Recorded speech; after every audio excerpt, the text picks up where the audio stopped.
Take a couple of moments here to introduce to you Karen Reynoso and her mother Miriam Kirk. They're going to share a short testimony and a special poem entitled A Mother's Lament. Please welcome them right now.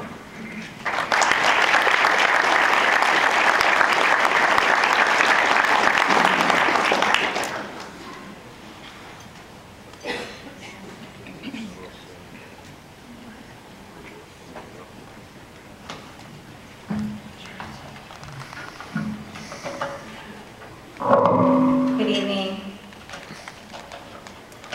Precious testimonies from both the young man and the young lady and the beautiful little babies. I was saddened to hear about her abortion because I can relate to her pain, but I also know the forgiveness of our Lord.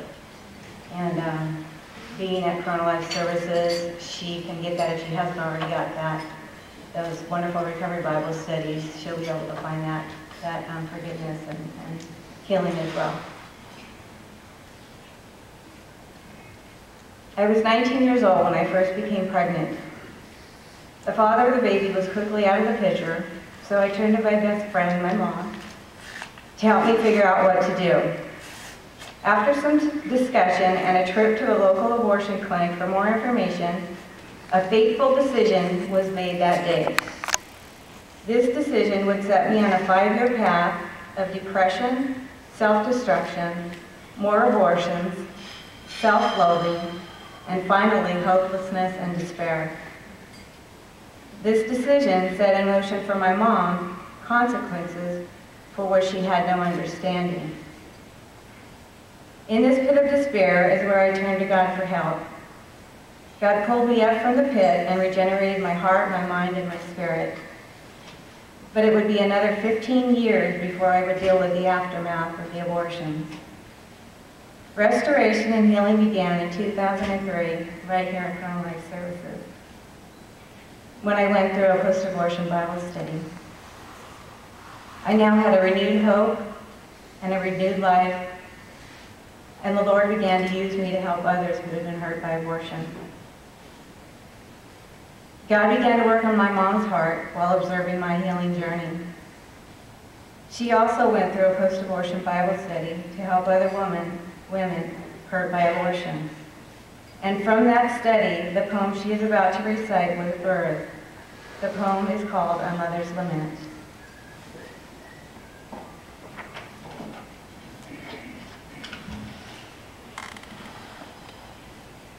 She came to me with a problem, that sweet, vibrant daughter of mine. It took me back in my memories to an earlier, less comfortable time. I had been dreaming of college, of going where my mother had led. But surrendering to youthful passion, I found myself pregnant instead. My dreams of a life full of music, of learning, that whole college scene were dashed by that time of indulgence at the tender young age of 16. In that straight-laced age of the 50s, a time of incredible shame, abortion was not even mentioned. I married. My babe had a name. I loved the little man of that union, and I treasured the additional 3. But they came by age 21. By 25, an old woman I'd be. So when Karen came with her story, a new option had become truth. Roe v. Wade made abortion illegal, and she could hold on to her youth. I didn't insist that she go, it was all very matter of fact. I offered no other solutions. We went to check out the act. I thought there'd be a discussion, but the woman said no, her alone. So I picked up a magazine and waited. What would happen, I wish we had known. I waited. And waited and waited, and gradually came to realize they weren't offering her any options. Their help, one day, we despised. She came through the door. It was done. We didn't speak of it again.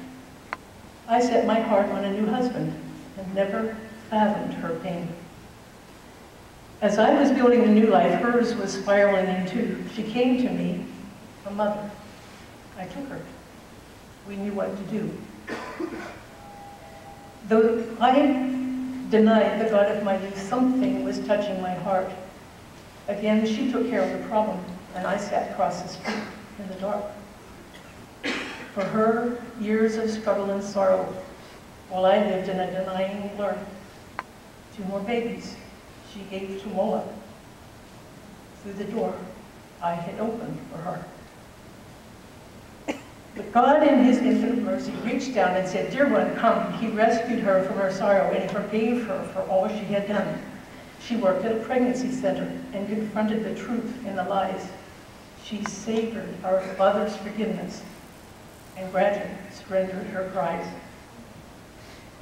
We both grieve for those sorrowing women who struggle from decisions past made, and we pray we can make an impression on others in trouble, afraid.